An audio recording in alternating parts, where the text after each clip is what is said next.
Hey, what's up guys? Welcome back to the channel. WhatsApp added a new feature that lets you scan a document straight from WhatsApp messaging app. You can share it with anybody with a tap of a few buttons. So you do not require a third-party app to do this. So go to WhatsApp. In here, tap on this plus button and select the option that says document. And in here, select the third option at the bottom that says scan document. Now bring the document that you need to scan under the camera and make sure it's fully visible. It will highlight the image and you can press the capture button, or you need to hold it a little longer. It will capture the image by itself.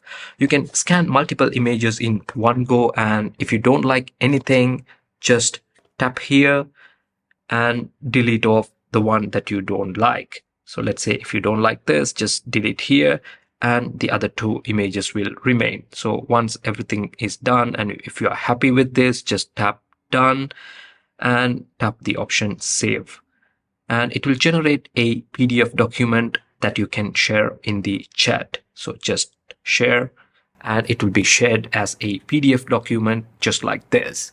So thank you for watching this video. If you liked it, give it a thumbs up. And if you have any questions, please drop a comment below and subscribe to the channel. I will catch you in the next video.